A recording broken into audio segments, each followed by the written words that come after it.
महाराष्ट्र विधानसभा चुनाव से पहले एकनाथ शिंदे की शिवसेना ने बीजेपी के लिए बहुत बड़ी कुर्बानी दे दी है और ये कोई छोटा मोटा सैक्रिफाइस नहीं है, बल्कि आपको बता दें कि शिंदे गुट ने बीजेपी की झोली में अपने कोटे की 5 सीटें डाल दी हैं। दरअसल बीजेपी ने महाराष्ट्र चुनाव को लेकर 20 अक्टूबर को अपने उम्मीदवारों की पहली लिस्ट जारी कर दी। इस लिस्ट में 99 कैंडिडेट्स के नाम का ऐलान किया गया है, लेकिन इसमें कई सीटें ऐसी हैं जहां पिछली बार यानी 2019 के विधानसभा चुनाव में शिवसेना ने चुनाव लड़ा था। बता दें कि बीजेपी ने जो अपनी लिस्ट जारी की है उसमें करीब 5 सीटें ऐसी हैं जिन पर शिवसेना सालों से लड़ती आ रही है। अब इन पर अगर शिवसेना यूबीटी अपने उम्मीदवार उतारती है तो यहाँ सीधा मुकाबला बीजेपी और उद्धव ठाकरे गुट के बीच होगा। जिन 5 सीटों की हम बात कर रहे हैं उसमें धुले शहर, देवली, अचलपुर, नालासोपारा और उरण सीट शामिल है। अगर सिलसिलेवार ढंग से इन 5 सीटों की बात करें तो धुले से 2019 में शिवसेना के हिलाल माली उम्मीदवार थे, जबकि इस बार इस सीट से बीजेपी ने अनूप अग्रवाल को उम्मीदवार बनाया है।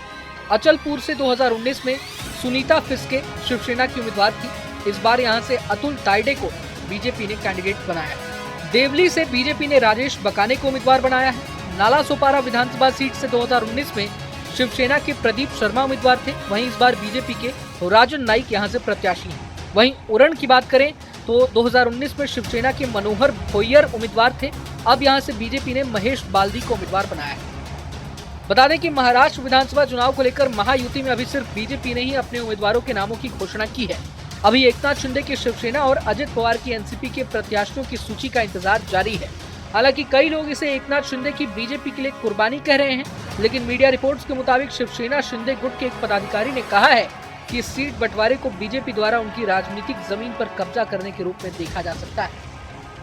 यहाँ एक और खास बात है, अब भले ही कुछ लोग शिवसेना की राजनीतिक जमीन पर बीजेपी द्वारा कब्जा करने की बात करें, लेकिन जिन 5 सीटों की हम बात कर रहे हैं उन सभी सीटों पर पिछले चुनाव में शिवसेना की हार हुई थी। ऐसे में ये सीटें शिंदे गुट के लिए इस बार चुनौती बढ़ा सकती थी, मगर बीजेपी ने सही आकलन करके इन सीटों पर अपने कैंडिडेट्स के नाम का ऐलान किया है। जानकारी के लिए बता दें कि महाराष्ट्र विधानसभा चुनाव के लिए बीजेपी ने 13 सीटों पर महिलाओं को टिकट दिया है। लिस्ट में कई नए चेहरों को भी मौका मिला है। इनमें 11 ऐसे हैं जो पहली बार बीजेपी के टिकट पर विधानसभा का चुनाव लड़ने जा रहे हैं। डिप्टी सीएम देवेंद्र फडणवीस को नागपुर दक्षिण पश्चिम से टिकट दिया गया है। महाराष्ट्र बीजेपी के प्रदेश अध्यक्ष चंद्रशेखर बावनकुले को कामठी सीट से टिकट दिया गया है।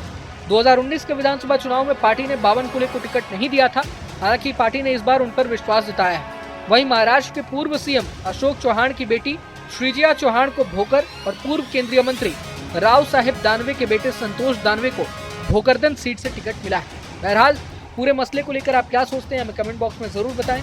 अगर आपको ये वीडियो पसंद आए तो लाइक करें और चैनल को सब्सक्राइब करें। वहीं तमाम बड़ी खबरों के लिए देखते रहें